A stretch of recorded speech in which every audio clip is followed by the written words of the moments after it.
बातमी आहे बुलढाण्यामधून। बुलढाण्यातील खामगावामध्ये ढगफुटी सदृश्य पाऊस झाला आहे। अनेकांच्या घरात पाणी घुसलं आहे। बुलढाण्यातील खामगावात ढगफुटी सदृश्य पाऊस झालाय।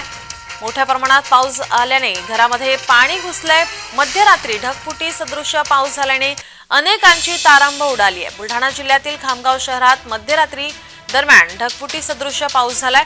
विजांच्या कडकडाटांसह खामगाव शहरात पाऊस झालेला आहे। रस्त्यावर घरांमध्ये पाणी साचलेलं पाहायला मिळालं। यामुळे घरातील दुकानांमधील साहित्यांचं नुकसान झालं आहे। अचानक आलेल्या या ढगफुटी सदृश्य पावसामुळे खामगाव शहरामध्ये प्रचंड नुकसान झालंय। खामगाव शहरातील फरशी भागातील ही दृश्य आपण पाहतोय।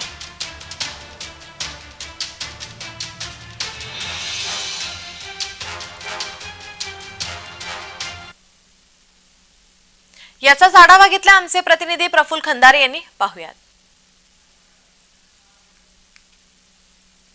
बुलढाणा जिल्ह्याच्या खामगाव शहरामध्ये मध्यरात्री दरम्यान मुसळधार स्वरूपाचा असा धो-धो पाऊस बरसलाय। ढगफुटी सदृश्य हा जो पाऊस आहे रात्री खामगाव शहरात बरसल्याने खामगाव शहरातील नागरिकांची पहिल्याच पावसात घाबरगुंडी उडाल्याचं चित्र जे आहे ते आपल्याला पाहायला मिळालं होतं। मोठ्या प्रमाणात आलेल्या पावसामुळे नदी नाले एकत्र झालेले आहेत आणि मोठ्या प्रमाणावर या खामगाव शहरातील फरशी भागातील या परिसरात असलेल्या या मुख्य नाल्यावरून तब्बल 3 ते 4 फूट उंच पाणी गेल्याने बऱ्याचशा घरांमध्ये या ठिकाणी पाणी शिरल्याची परिस्थिती होती। रस्ते पूर्णतः जलमय झाल्याचं चित्र जे आहे मध्यरात्री दरम्यान पाहायला मिळत होतं। प्रचंड विजांच्या कडकडाटांसह हा पाऊस बरसत असल्याने एकंदरीतच ढगफुटी होते की काय अशी परिस्थिती जी आहे ते खामगाव शहरामध्ये पाहायला मिळत होती।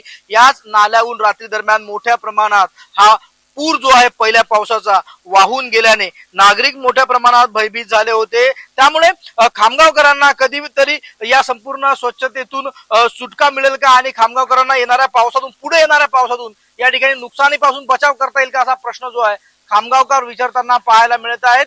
रात्री दरम्यान तब्बल 3.5 इंचापर्यंत हा पाऊस पडला असल्याची नोंद जी आहे ते झालेली आहे। त्यामुळे किती मोठा हा पाऊस असेल याचा अंदाज आपण घेऊ शकतो आणि या संपूर्ण परिसरामध्ये मोठ्या प्रमाणात रात्री दरम्यान पाणी साचलं होतं आणि रात्रीची वेळ असल्यामुळे नागरिकही मोठ्या प्रमाणात भयभीत झाल्याचं चित्र जे आहे ते बुलढाण्याच्या या खामगाव शहरात पाहायला मिळालं। प्रफुल्ल खंदारे, जय महाराष्ट्र न्यूज, बुलढाणा।